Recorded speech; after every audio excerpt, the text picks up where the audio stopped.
सुप्रभात बच्चों, मैं आपकी नई हिंदी शिक्षिका आरती श्रीवास्तव हूँ। कविता के आंगन में आप सभी का स्वागत है। आज मैं आपको मेधा हिंदी कक्षा 4 का प्रथम भाग भारतवर्ष पढ़ाने वाली हूँ। बच्चों, यह कविता सोहन लाल द्विवेदी जी द्वारा रचित है, जो कि एक राष्ट्रकवि थे। वैसे तो इनकी बहुत सी रचनाएं हैं। सोहन लाल द्विवेदी जी का जन्म 22 फरवरी 1906 हुआ था। इनकी बहुत सी रचनाएं सेवाग्राम, पूजा गीत, भैरवी, प्रभाती इत्यादि है, जिनमें से भारतवर्ष एक प्रमुख कविता है। इस कविता का भावार्थ बताने से पहले इसको किस तरह से लयबद्ध गाया जा सकता है, मैं यह भी आपको सिखाना चाहती हूँ।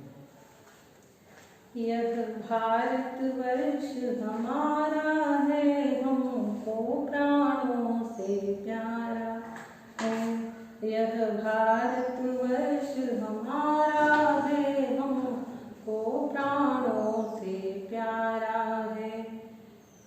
यहाँ हिमालय खड़ा हुआ, संतरी सरीखा खड़ा हुआ, गंगा की निर्मल धारा है।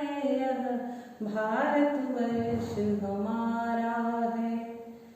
क्या ही पहाड़ियाँ हैं न्यारी, जिनमें सुंदर झरने जारी, शोभा में सबसे न्यारा है।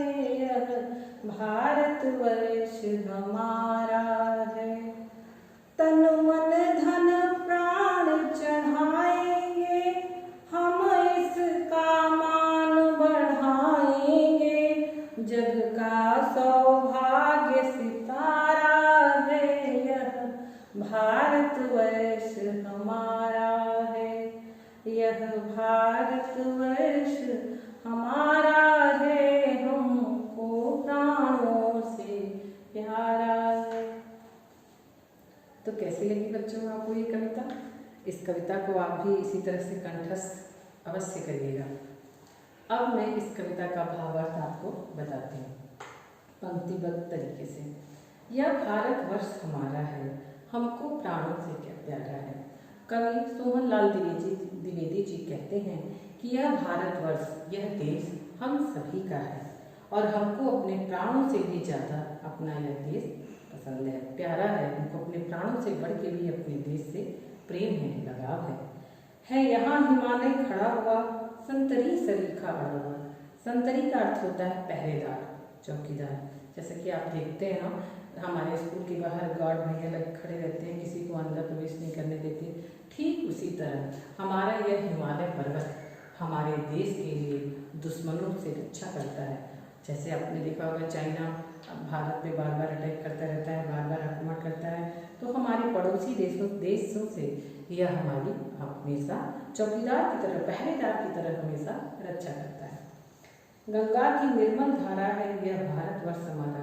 हमारे भारत देश में हिमालय पर्वत की ही भांति गंगा जैसी पवित्र नदियाँ हैं, जिसकी सुंदर निर्मल स्वच्छ जल से हमारे देश की भूमि उपजाऊ होती है, जिससे हमारे यहाँ फसलें अच्छी अच्छी होती हैं। और इस गंगा के जल से अनेक असाध्य से असाध्य रोग दूर हो जाते हैं। क्या ही पहाड़ियाँ हैं न्यारी। हिमालय के साथ साथ हमारे देश में अनेक पहाड़ियाँ हैं, मसूरी इत्यादि। जैसे उन पहाड़ियों से सुंदर सुंदर झरने झरते रहते हैं। शोभा में सबसे न्यारा है, यह भारतवर्ष हमारा। कवि कहते हैं कि यह हमारा देश, जहाँ पे सुंदर सुंदर हिमालय हैं, गंगा की पवित्र निर्मल स्वच्छ जल धारा है, और यहाँ की सुंदर सुंदर गगनचुंबी जैसी पहाड़ियाँ हैं, जो कि पर्यटकों का मन मोह लेती हैं, उनको अपनी तरफ आकर्षित करती हैं। और यह इसकी शोभा अतुलनीय है, अद्वितीय है, अर्थात इसकी शोभा का वर्णन नहीं किया जा सकता।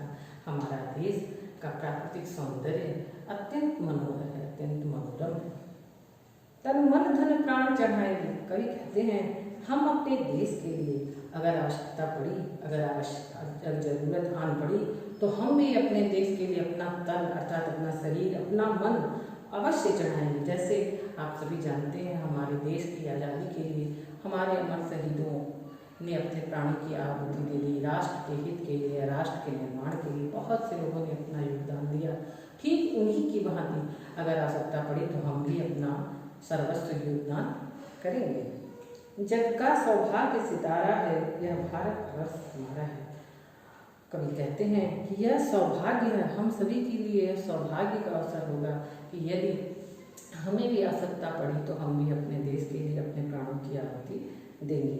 जैसे सुभाष चंद्र बोस, भगत सिंह, चंद्रशेखर आजाद इत्यादि अमर शहीदों ने अपने अपने प्राणों की आहुति दी।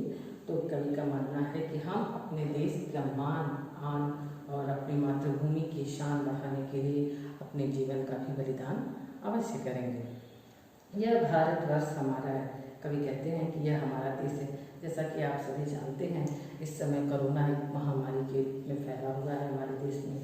और हमारे देश बच्चों, यह आवश्यक नहीं है कि सिर्फ सीमा पर लड़ने वाला व्यक्ति ही हमारे देश की रक्षा करता है।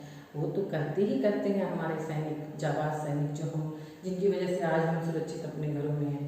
बट इस समय हमारे देश की पुलिस, हमारे देश के चिकित्सक, हमारे देश के सफाई कर्मचारी इत्यादि सभी लोग अपने जीवन की परवाह न करते हुए भी दिन रात अत्यंत परिश्रम करके हमारी सेवा में तत्पर हैं। कवि का आशय यह है कि यदि आवश्यकता पड़ी हमें भी अपने देश के लिए कुछ करने की तो हम पीछे नहीं हटेंगे, हम भी अपने देश के लिए अपना योगदान अवश्य देंगे। इसी के साथ ये कविता समाप्त होती है। अब मैं इस कविता में आए हुए प्रश्नों का उत्तर आपको समझाती हूँ। तो पहला प्रश्न है, हमारे देश का नाम क्या है?